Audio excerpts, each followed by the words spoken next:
This is Nightline, March 19th, 2009. Good evening, everyone. I'm Terry Moran. Well, they say revenge is a dish best served cold, but the outrage over those AIG bailout bonuses boiled over today in Washington, with the House voting to tax them at 90%. And as the Senate debates a similar measure, Treasury Secretary Timothy Geithner, already on the hot seat, admits that his office not only knew about but helped preserve a loophole that allowed the AIG bonuses to be paid. Nope. Americans are steaming mad, as Bill Weir now reports. The memo from corporate security is stark. Avoid wearing AIG apparel, it instructs employees. Avoid public conversations involving AIG. And at night, when possible, travel in pairs. Such is life at the world's most notorious insurance company. Let me just read two things to you. All the executives and their families should be executed with piano wire around their necks. My greatest hope. If the government can't do this properly, we the people will take it in our own hands and see that justice is done. If that's a sample of the mail they're getting at AIG, then you know the inboxes of Congress are filling with equal venom.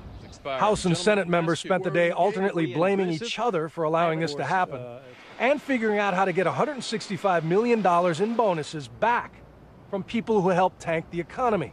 The American people do not want their taxpayers' money paying for bonuses for people who have caused such destruction. This is a joke, and we ought to treat it as such. The people have said no. In fact, they've said hell no, and give us our money back. The only way to get their money back is to tax it back. This is a scandal that's brewing in Washington. We need to have answers. Since they're afraid of being sued over breached contracts, the House voted to tax the bonuses of bailed-out executives at a rate of 90%.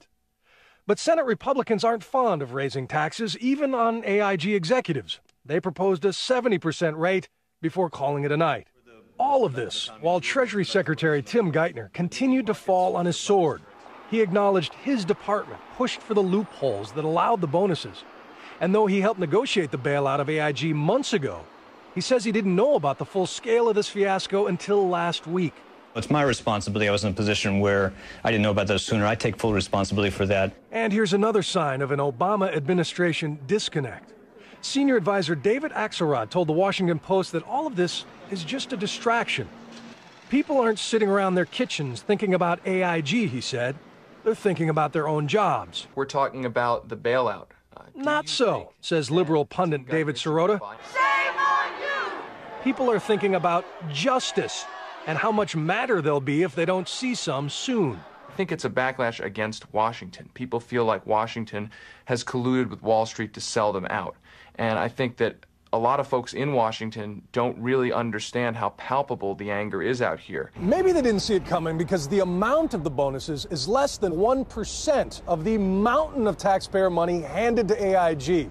It's hard to get emotional over a bailout or a company that massive. But one guy getting $1 million for failing, that's easy to grasp. And it sets off the part of the brain wired to crave revenge. Revenge is inherently linked to pleasure.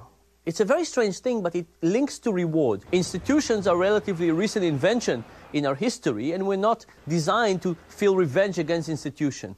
Individuals, yes, that's a very different story. Back in the 1930s, after people had lost faith in Wall Street and Washington, populist rage had the wealthy fearing for their own safety. In the 1930s, it spilled over into the streets eventually.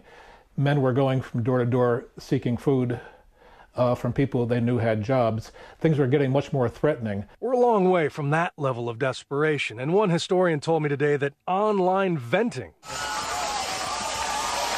and comedic pitchfork sharpening are the modern pressure valves that might just keep us from spiraling into class warfare. We all hope he's right, especially the security guards at AIG. Bill Weir, ABC News, New York.